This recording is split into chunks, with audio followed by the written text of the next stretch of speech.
নমস্কার সকলকে and welcome to notebook. আমি গার্গী এবং আজকে আমরা এসেছি 14 এবং 15 এপ্রিল 2024 কারেন্ট অ্যাফেয়ার্স ডিসকাস করতে। ওয়েলকাম টু অল, সকলকে সুপ্রভাত, a very very good morning to all. তাড়াতাড়ি সকলে জয়েন করে যাও, তারপর আমরা ক্লাসটাকে কন্টিনিউ করব। প্রথমেই বলে রাখি, এটা একটা recorded class, pre recorded class, তোমাদের সামনে প্রিমিয়ার হচ্ছে, তো তোমাদের লাইভ কমেন্টের উত্তর আমি দিতে পারবো না। তো তোমাদের যদি কোনো কোয়েরি থাকে কমেন্টে জানিও, আমি অবশ্যই উত্তর দেওয়ার চেষ্টা করব, ঠিক আছে? 14 আর 15 এপ্রিলের কারেন্ট অ্যাফেয়ার্স শুরু করা যাক। প্রথম প্রশ্ন আজকের, who recently honoured with John Dirks Canada Gairdner Global Health Award 2024?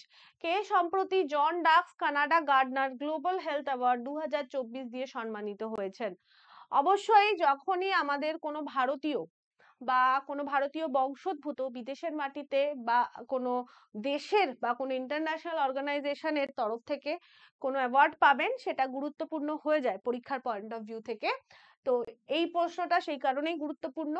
একজন ভারতীয় মাইক্রোবায়োলজিস্ট, ঠিক আছে, গগনদীপ কাং, উনি কিন্তু রিসেন্টলি ওনাকে গ্লোবাল হেলথ রিসার্চের জন্য ওনার যে কন্ট্রিবিউশন, সেই কারণে কিন্তু ওনাকে অনার করা হয়েছে with John Dirks Canada Gairdner Global Health award.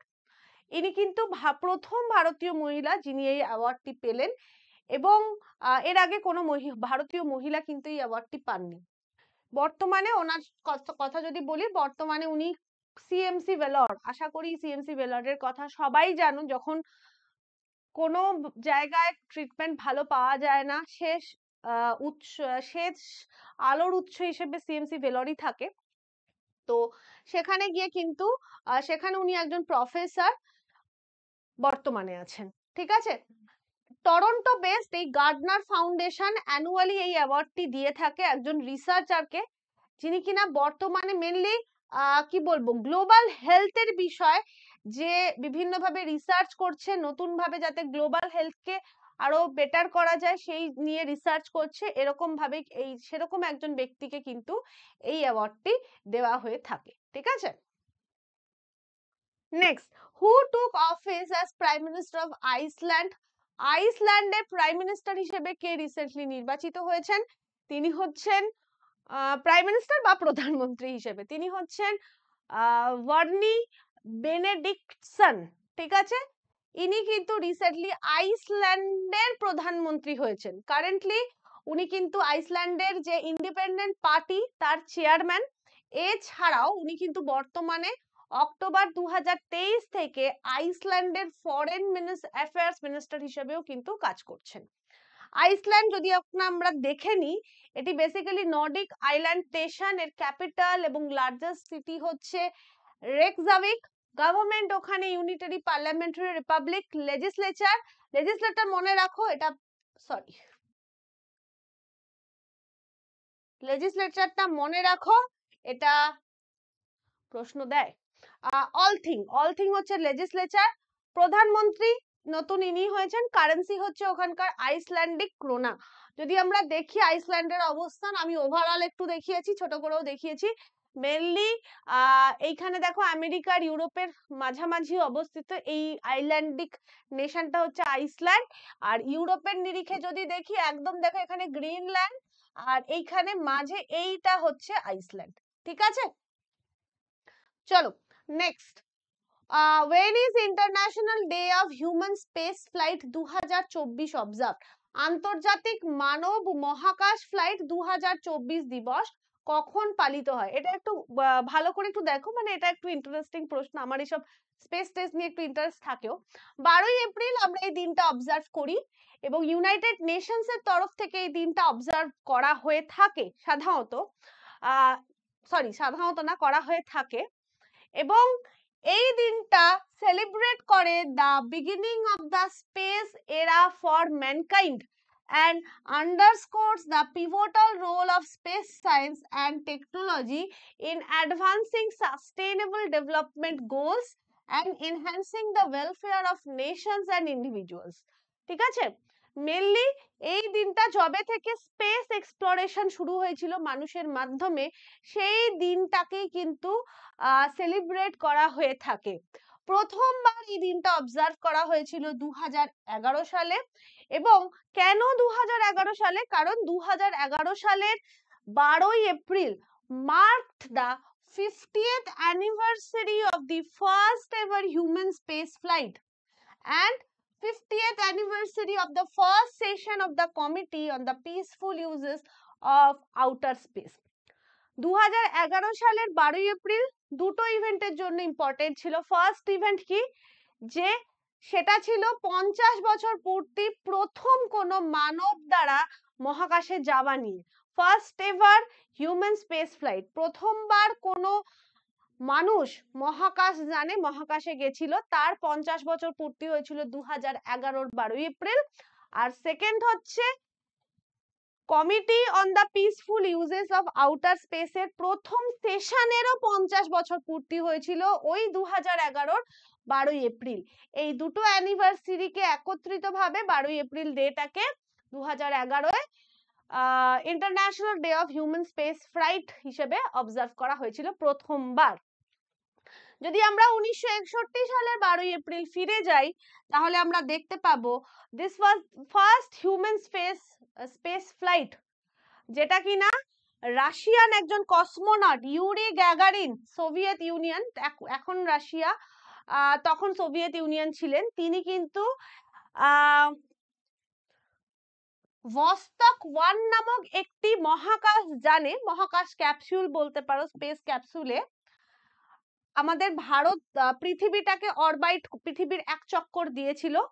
এবং এটা দ্য ফার্স্ট এভার ক্রিউড স্পেসক্রাফট, 108 মিনিটের একটা পুরো জার্নিটা ছিল। এবং উনি তারপরে কিন্তু রাশিয়ান সিটি অফ সারাটভে ফিরেও আসেন। তো টোটাল 108 মিনিট প্রথমবারের জন্য কোন হিউম্যান মহাকাশ যানে গেছিল রাশিয়ান তৎকালীন ইউএসএসআর সোভিয়েত ইউনিয়নের কসমোনট ইউরি গ্যাগারিন। ঠিক আছে, সেই দিনটার 50 বছর পূর্তি হয়েছিল 2011-তে 12ই এপ্রিল। এছাড়া United Nations office for outer space affairs, এটা বেসিক্যালি ইউনাইটেড নেশনস এর একটা বলতে পারো অর্গান, বলতে পারো সাব অর্গান, বলতে পারো, যেটা মেনলি ইন্টারন্যাশনাল কোঅপারেশন করে in the peaceful use of outer space. ঠিক আছে, এরও ফার্স্ট সেশনের 50 বছর পূর্তি হয়েছিল 12ই এপ্রিল 2011-তে। তো ইনি হচ্ছেন ইউরি গ্যাগারিন, এটা ওই স্পেস ক্যাপসুলে ওনার একটা ছবি। প্রথমবার 1961 সালের 12ই এপ্রিল উনি কিন্তু ভস্টক 1-এ স্পেসক্রাফটে করে কিন্তু পৃথিবীর এক চক্কর দিয়েছিলেন। When is International Day for Street Children 2024 observed? পথ শিশুদের জন্য আন্তর্জাতিক দিবস 2024 কখন পালিত হয়? এই দিনটা নিয়ে আমার আলাদা করে কিছু বলার নেই।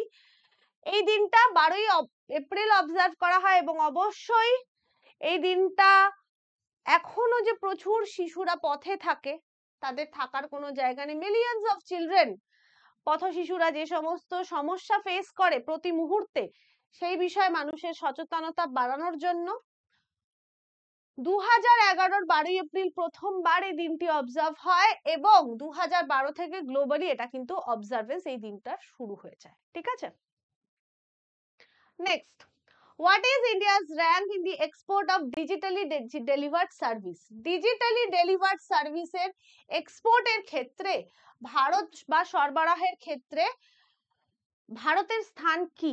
সেটা হচ্ছে 4th। Recently as per a recent report on global trade outlook and statistics, যেটা রিলিজ করেছে ওয়ার্ল্ড ট্রেড অর্গানাইজেশন, সেই রিপোর্ট অনুযায়ী যদি আমরা ডিজিটালি ডেলিভার্ড সার্ভিসের এক্সপোর্ট দেখি বা রপ্তানি দেখি, তাহলে সারা বিশ্বের মধ্যে ভারতের স্থান হচ্ছে 4র্থ। ঠিক আছে, ইন্টারন্যাশনাল ট্রেডের ক্ষেত্রে ভারতবর্ষ 2023-এ কিন্তু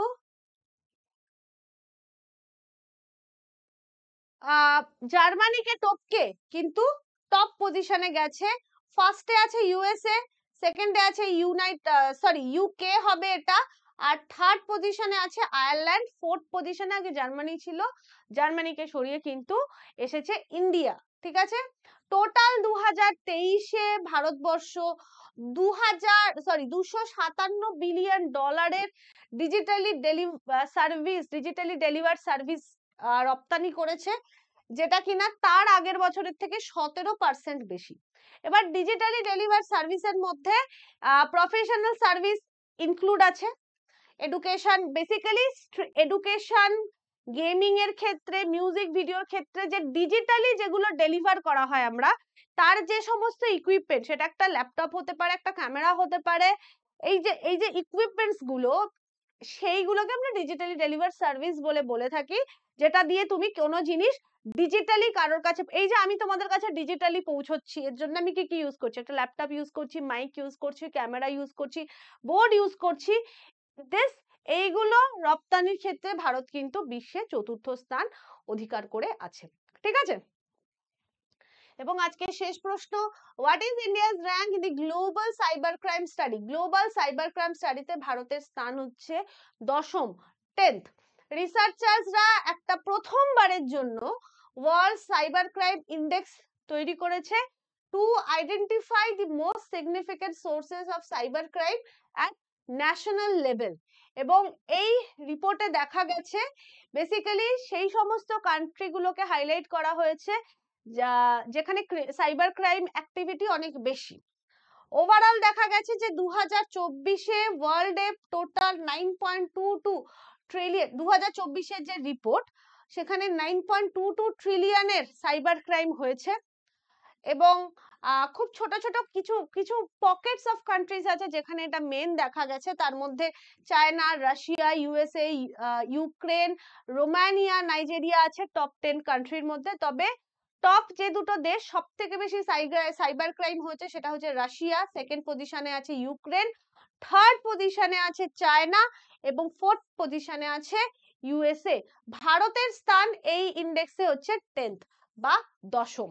ঠিক আছে, চলো এবার তোমাদের জন্য প্রশ্ন। অবশ্যই যেহেতু এটা একটা রেকর্ডেড ক্লাস, তোমরা কমেন্ট সেকশনে তোমাদের উত্তরটা দিও। Who recently appointed as director of National Judicial Academy? কে সম্প্রতি ন্যাশনাল জুডিশিয়াল একাডেমির পরিচালক হিসেবে নিয়োগ পেয়েছেন? কমেন্ট সেকশনে তোমরা উত্তর দিও। থ্যাংক ইউ টু এভরিওয়ান, সকলকে অনেক অনেক ধন্যবাদ ফর অ্যাটেন্ডিং দ্য ক্লাস। আগামীকাল সকাল 9টায় দেখা হবে তোমাদের সাথে। আমাদের এখন নোটবুকে যে ব্যাচটি চলছে, দ্যাট ইজ সংকল্প ব্যাচ। তোমরা ব্যাচে যদি কেউ জয়েন করতে চাও, তার কোর্স লিংক ভিডিও ডেসক্রিপশনে পেয়ে যাবে। So thank you to everyone, দেখা হচ্ছে আগামীকাল সকাল 9টাতে। বাই।